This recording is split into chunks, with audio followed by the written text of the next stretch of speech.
Welcome back to Nick Lenz Comic Corner, Classics, Non-Classics. This is episode number 656 and Doubleshot number 560. Two DC trades. First up, it is Batman Volume 4, 0 Year Secret City.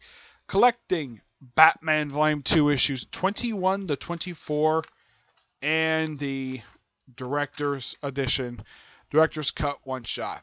Yeah. Now, this is something that really kind of bugged me about the storyline. This storyline roughly takes up about it. Yeah, this trade is not very long.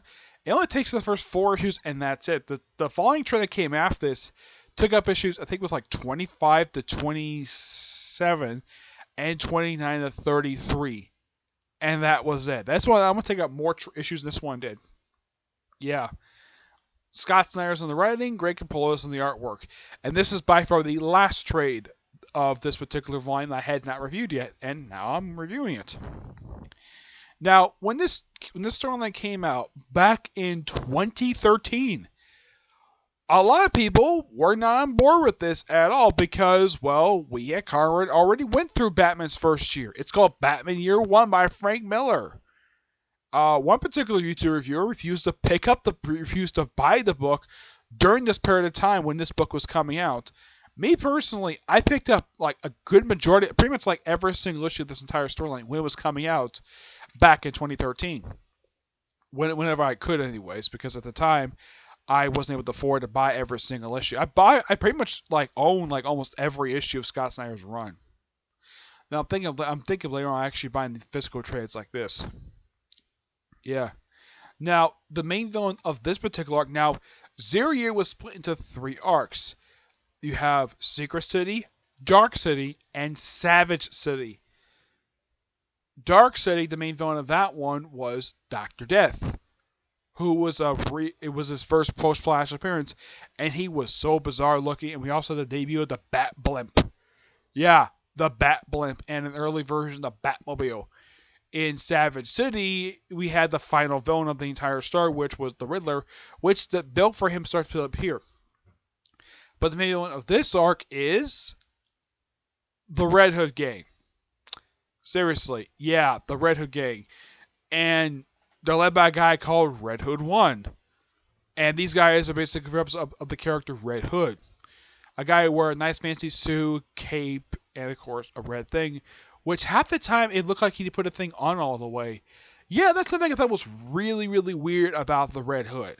Because it's this big, large red tube that simply put took up his entire head. Yeah.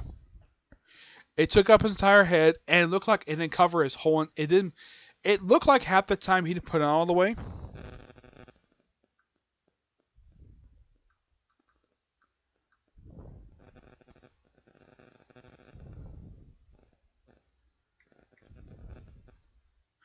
Yeah, he didn't put it all the way, so yeah.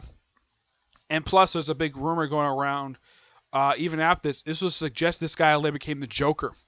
Yeah, that was unconfirmed, but one thing that was really great about this storyline, because just by sheer coincidence, when this storyline came out, it was pretty much Batman's 70th anniversary at the same time. So we have a great homage to Detective Comics number 27. Yep. By far, really good start to the storyline. And in the final issue, believe it or not, when this issue came out, this issue cost $7. And yes, I bought the issue. This was by far the second most expensive comic released that very year by DC. The most expensive one was Green Lantern Volume 5, number 20. And that was $6. Yeah, I get this book a 9.5 out of 10. It's really good. Next up it is The Flash by Mark Waid, Book 4. Collecting Flash, Volume 2, Issue 0, 95 to 105, and Flash A number 8.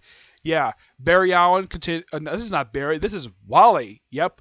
Teaming up with Impulse, Jay Garrick, Jesse Quick, and Max Mercury to do various things, like save Linda Park from a cult and running into Mirror Master.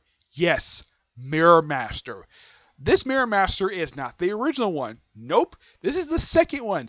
And you won't believe who created him. Grant Morrison. Yeah, one of 2 Flash villains he created. The other, of course, was the Black Flash. I'm not kidding. He created the Black Flash. Look it up. Also, this cover, great homage to the first issue of the Flash, released back in the I think it was the late 50s. Yeah, this is a homage to Flash Volume 1, issue 105, which at the time was the first issue released because it was just a continuation with their volumes numbering. Yeah. These are a really awesome set of issues. I'm glad the fact DC finally decided to continue collecting this. Now, the 11 volumes released. Now, as far as I can tell, I think there's going to be about, as top of my head, I think there's about 2 or 3 more trades they could probably release to collecting Mark Waid's awesome run for the book. His run was by far one of the 2 longest runs in the history of this particular title. I mean, look at Williamson. He's been in the book for 2 years, and the book is amazing under him. Yeah. Great set of issues. I know my friend Tivia loves his era because, well, he's a fan of Mark Waid, as am I. I love his writing, but I don't like his social justice. I don't like his SJW stuff he's doing now. But this is before the SJW stuff he does. I'm going to give this book a 10 out of 10. It is amazing era to read. And those of you wondering about the artists of these issues, one of whom happened to be the current artist of Star Wars, Ava LaRocca. And this artwork is a lot better than it is in present day. Oh, good gosh, it's a lot better. The other writers in here are Martin Jan Freeman and Tom Pear. Marco Jan Freeman basically is known for starting a couple books for DC in the 90s. One was called Dark Stars, which Robert Venditti is bringing these characters back, and he also started just like Task Force series. He's also a Star Trek writer. He's one of 2 I can think of who also writes comic books. The other, of course, is the awesome Pierre David. Here are the artists for these issues: Oscar Jimenez, Roger Robinson, Mark Werzo, who actually has a review of Spider-Man trade collects some of his issues, Carlos Paccio, David Brewer, Rob Lem, and Humberto Ramos. Yep, Humberto Ramos, the guy who worked with Mark Waid as the first creative team of the Impulse comic book for the first 26 issues. Yep. This is amazing. I'm going to give this book a 10 out of 10. It's really awesome of how great these stories are in here. And yet, DC tends to push a lot of Jeff Johnson, but I'm glad Waid gets a lot of love now from DC. Alright, so that's it for this particular episode. I know this is kind of short, but I'm going to be leaving. I got to go to Walmart soon to take care of something, okay? But in my next episode, I'm going to cover 2 more Marvel trades. Yep. But until you see you in my next episode, bye.